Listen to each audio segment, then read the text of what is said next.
So my question is it related to anything with the food or the like kind of things? Like in the climatic conditions and all, there might be changes in hormones and all. So how does like it comes? Like I want to know whether it is basically from the food or like the way of living, like or like for the stress or the kind of things. Just wanted to. So is there any like changes in the food means we can control it or we can get rectified? Is there anything like commonly we wanted to know?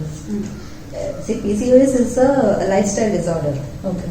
So the basic causes are actually erratic lifestyle, erratic diet, and erratic menstrual regime.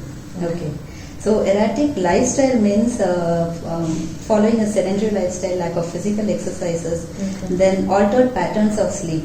See, our body is synchronized, the biological clock of our body is synchronized with the sun cycle. Okay. So as per that, the ideal time of going to bed is around say 10 and then getting up in the morning before 6 before sunrise. So that is ideal for health. When this is altered, when the person sleeps very late and then gets up very late and even has a day sleep, these are all altered sleep patterns. Okay. So that is also one of the reasons.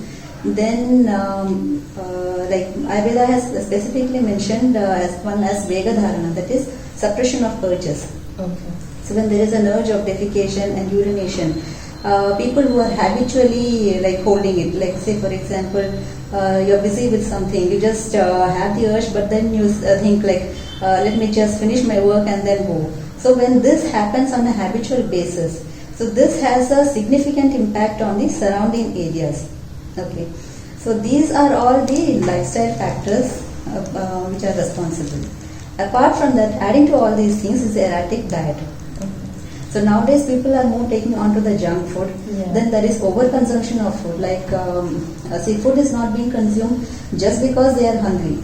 It is even because they are addressing their temptations. Yeah. A simple example, like when you have just finished your lunch. Okay. So somebody is coming and telling you that there is some good food available in some hotel or something. So you just want to try it. Even if you are not hungry, you just go tempted for it. Yes. And you have food. So when this becomes a habit, so that is actually an overconsumption. And nowadays, because of the physical exercise is less, then in that case actually carbohydrate intake is not, I mean, it's not that much needed compared to in olden days. So when you're consuming all this junk, so there is more of carbohydrates that is going in your body.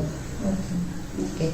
So these are all the erratic food patterns, and apart from that, even there are ladies who skip meals, like say for example, breakfast they skip, thinking that they want to lose weight, but in turn they end up gaining weight.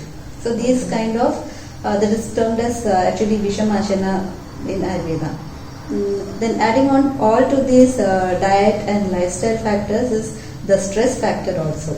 Excessive stress nowadays.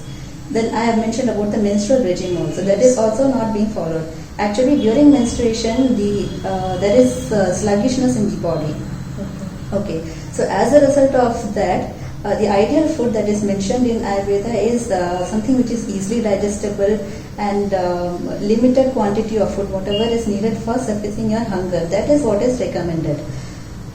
But during menstrual period, during menstruation, when people go by these kind of temptations and overeat, then again that is like they are not following the regime. And excessive exertion during this period is also not recommended.